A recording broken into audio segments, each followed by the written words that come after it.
Il faut qu'on parle du restylage de la 508. Oui, je suis un peu en retard, surtout qu'il y a eu les fuites la veille et ensuite le jour de la présentation officielle. Mais voilà, on en parle ensemble. Donc on en avait parlé dans les vidéos précédentes. Oui, il y a bel et bien la déclinaison PSE qui est maintenue, donc ça c'est vraiment une bonne surprise. Et en plus, il faut saluer quand même l'audace de Peugeot de proposer le restylage d'une berline quand on sait la tendance du marché. Au début, quand j'ai découvert, c'était un...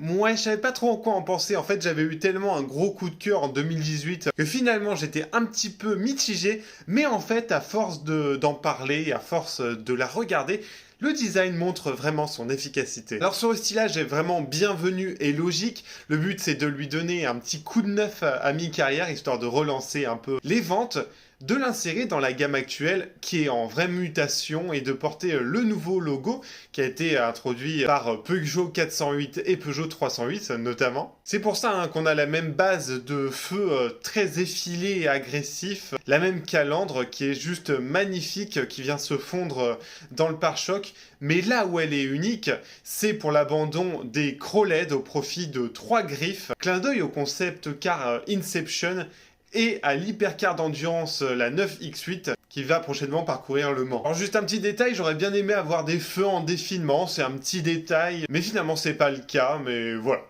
Au passage, je pense que cette nouvelle signature lumineuse avec ces 3 griffes va se répandre sur l'ensemble de la gamme. On peut l'attendre peut-être sur le restylage de Peugeot 208 et 2008.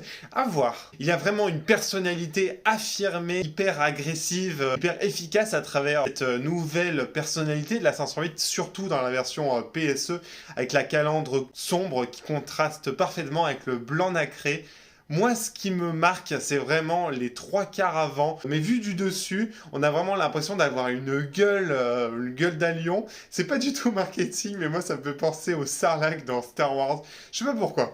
En revanche, je me demande pourquoi ils n'ont pas prolongé cette grille en pointillé jusqu'aux 3 griffes, un peu comme Peugeot 3008. La surface lisse noire, par exemple, sur la version PSE, à voir si on y prête attention ou pas. En fait, ça fait vraiment une sorte de pas fini, à voir si en vrai ça marque. En fait, quand on sait que des finitions comme la finition allure ont été retirées, ce qui est une très bonne chose, parce que moi ça me faisait un peu mal de voir une Peugeot 508 sans les crocs LED.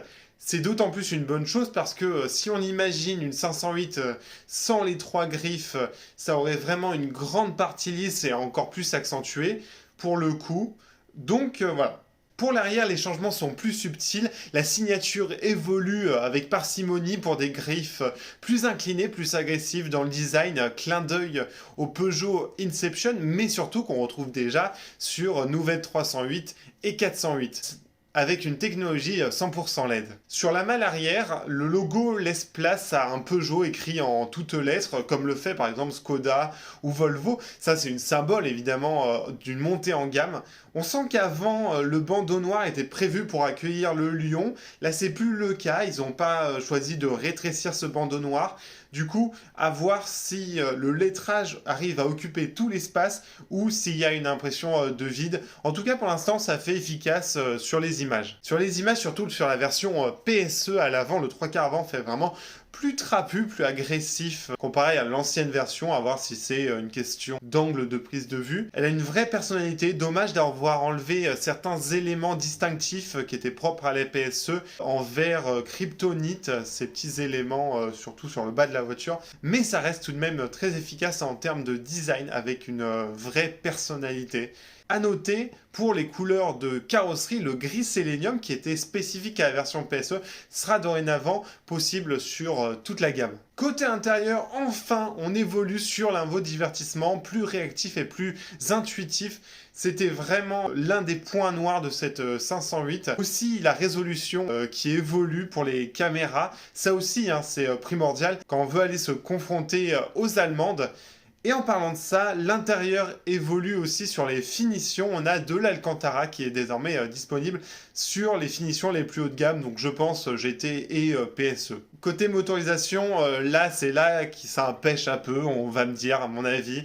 Oui, il n'y a pas de moteur noble, donc il y a un 130 chevaux en diesel pour commencer, jusqu'à 225 chevaux en hybride, et évidemment les 360 chevaux sur la version PSE. Alors maintenant, moi j'ai très hâte de l'avoir en vrai, très hâte de voir les essais routiers, pourquoi pas de l'essayer, voir surtout la version PSE, sur laquelle j'attends beaucoup d'avoir une version un petit peu plus sportive que la version PSE d'avant. Dites-moi vous ce que vous en pensez de ce restylage de la Peugeot 508.